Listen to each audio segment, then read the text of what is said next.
соседа программку почитать. Поэтому, в общем, то, что... А я сидел в зале и наблюдал это воочию. Люди были лишены информации об оркестре.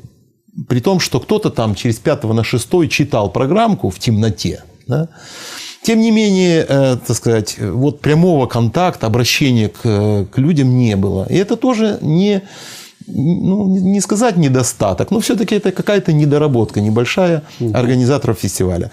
Я думаю, что только приобрел бы слушатель, если бы они получили информацию об оркестре, которому на всякий случай 86 лет. Да, да. О том, что мы везем, почему мы везем такую музыку, почему такой тур по Европе.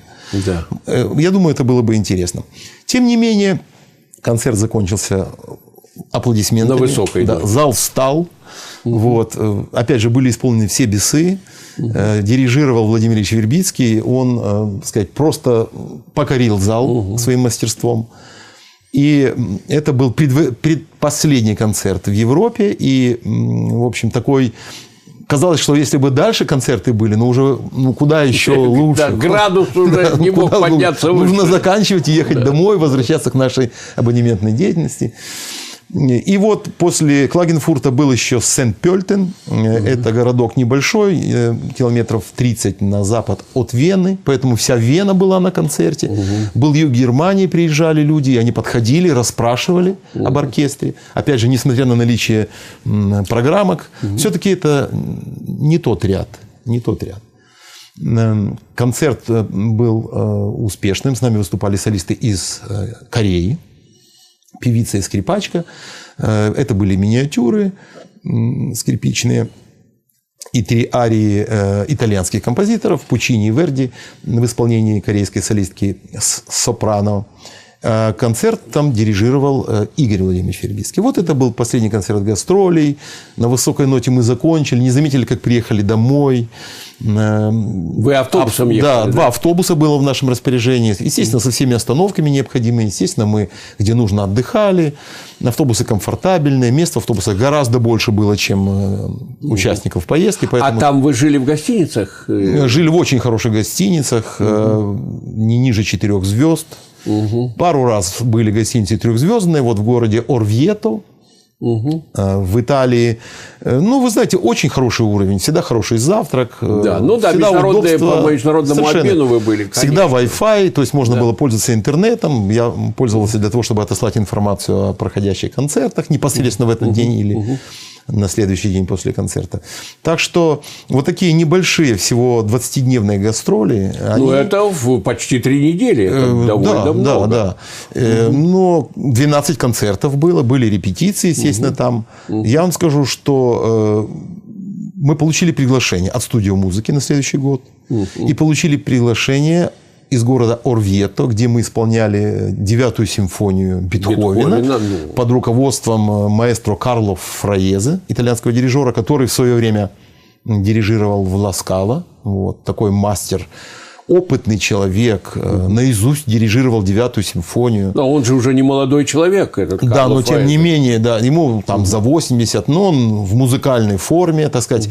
Для нас было определенным неудобством, что он и репетиции проводил наизусть. То есть, когда он напевал мелодию, с которой должен был начаться фрагмент репетируемый, а она проходит у гобоя, то очень сложно было узнать большому барабану, где же эта мелодия, в каком такте. Потому что все-таки лучше для удобства репетиционного лучше иметь партитуру вот перед глазами. Тем не менее, концерт прошел великолепно. Был хор из Рима, римский хор, лирико-симфонический хор Рима, солисты из Рима. Они были великолепно подготовлены. То есть, нам стоило только немножко порепетировать с маэстро для того, чтобы он понял звучание оркестра, расставил балансировку, какие-то свои некоторые особенности. Нужно сказать, что наши дирижеры, и Владимир Игоревич, и Игорь Владимирович присутствовали на репетициях и переживали, как же так вот пройдет, чем закончится, поскольку были нервные моменты, именно связанные с тем, что маэстро вот, хочет быстрее начать репетировать, а все оркестранты одновременно не могут понять, где же начинается это соло гобоя, которое он напевает. Вот. Ну, прошло здорово. И в зале, в котором мы играли, очень была хорошая акустика. И публика хорошо. Публика хорошо принимала, да. Принимали стоя, хлопали, не давали. В общем, он выходил медленно, на сцену, потом уходил медленно, и так раз 10. Ну, это здорово. Минут 20 еще аплодисменты длились после концерта. Вот. Он тоже пригласил нас на неделю пребывания в этом же городе с какой-то новой программой. Ну, замечательно. Вот. То есть будем... Это будет уже в 2012 году. Ну, мы надеемся, что в 2012 году, по нашим планам, мы окажемся за океаном. Пока не будем об этом говорить, поскольку не знаем, как... Все сложится. Да, как сложится, но переговоры идут. Вот, поэтому, наверное, в 2013 году есть возможность оказаться... Вернуться на этот тур. Да, вернуться к этим же местам, но уже с новой программой, возможно, с новыми солистами.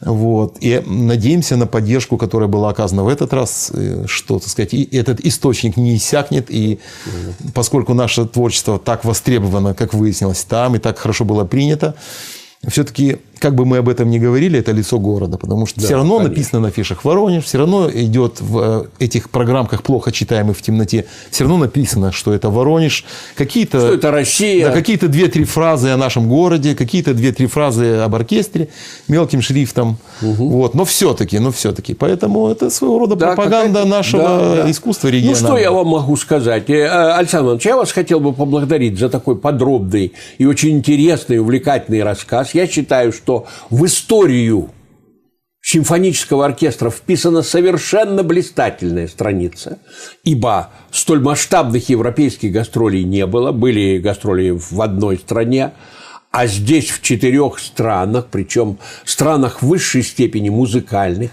и такой могучий успех, и надежда на продолжение этого. И поэтому накануне Нового года я желаю вам счастливо закончить первую половину сезона. Спасибо, еще 3 концертами, вот завтра, 10, 17 и 24, и успешно начать вторую половину сезона